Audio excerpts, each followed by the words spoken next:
Let's talk about free will. Whether human beings truly operate with the freedom of choice or are simply vehicles for the expression of matter has been debated by philosophers since at least the dawn of the written word. There's no way to know whether or not our autonomy is real or an illusion. I'm putting that out there in the beginning because I'm going to sound convinced. It's not because I think I'm objectively correct, but I can tell you that based on my rationale, the opinion I have on this and anything else I put into this podcast is an opinion which I think is true. I know that I cannot know objectively, but I can know what seems to me to be irrevocably true. The promise I give you is that every opinion I provide is one I've scrutinized heavily.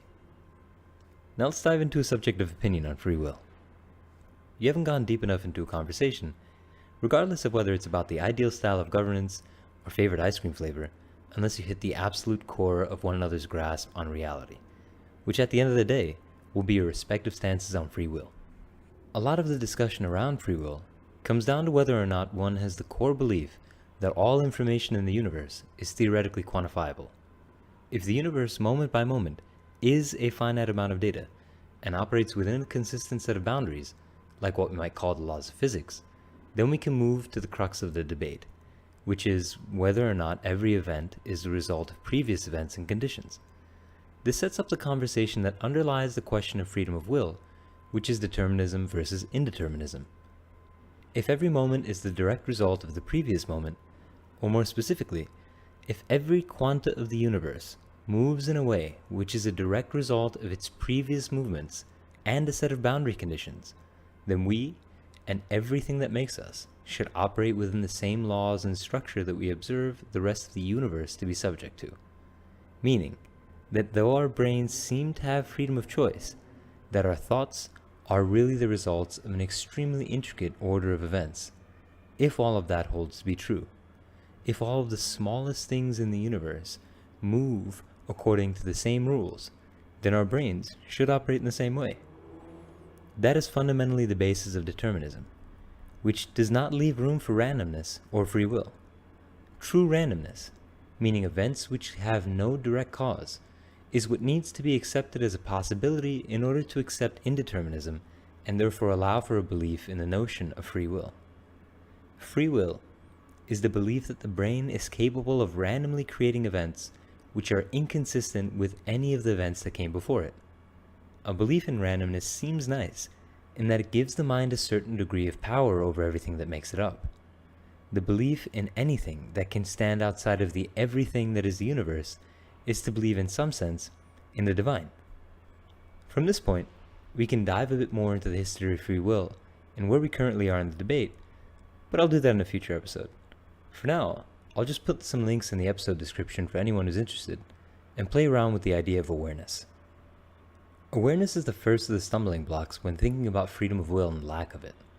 We seem aware, but it might be an illusion. So let's try to break it down. Say someone asks you how you are.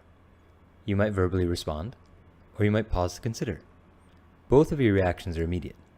There's nearly no time that elapses between the instant your mind registers the words and makes a decision to either respond or think about responding. We make it seem, through our use of language, that the pause is actually some kind of awareness that's indicative of choice. But your brain reacts faster than your thoughts do. Awareness is the brain's capacity to compile moments sequentially and play them back. We have the ability to reflect, but these reflections also spawn from the brain. As we compile reflections of moments and put words to them, we believe ourselves to have thought freely, but that's where the illusion lies. The decision to stop and think is made before you think to stop and think. It's an as immediate and predisposed automatic response of your mind as any reflex. But again, the wording might make it seem as though that suggests there's a thought process that isn't you, that's in control of you. The lack of free will in thought is not another unknown actor lying behind your mind. It is you. You are the decisions you make. The next time you respond automatically to a question, and the next time you stop to consider your answer to one, reflect on what actually happened and how much control there was over either response. I am someone who has said everything I have said, and anyone listening is someone who has a particular propensity to either appreciate it or not. Whether or not the combined series of choices and memory that defines us reacts to anything we hear positively or negatively is all up to how we process any suggestion we come across. We are only the collapsed probabilities of self, experiencing subjectivity through one another. We never know which series of waves of sound created by someone else will leach into our ears and change the way our brains interpret reality. You and I and everyone else are locked into a series of reactions like gears, and we experience ourselves being the product of a continually dynamic universe. We don't live, we entropize. Whether we actually have freedom over our will doesn't impact the fact that we experience choice. The brain is built in a way to allow for a notion of presence, but the personality it creates has little to do with the maintenance of itself. Your brain handles everything in the background. Minute chemical changes or alterations to the brain can have massive impacts on who we are and how we perceive the objective reality. Mechanisms of the brain are constantly regulating our thoughts and moods with chemical concoctions to negatively or positively reinforce our behavior. Physical and emotional traumas, minute surgical changes, and tumors, among other things, all change who we are as people. We are what and who we have been lately. We are a fine-tuned chemical balance. We are never truly able to stand outside of our own experiences.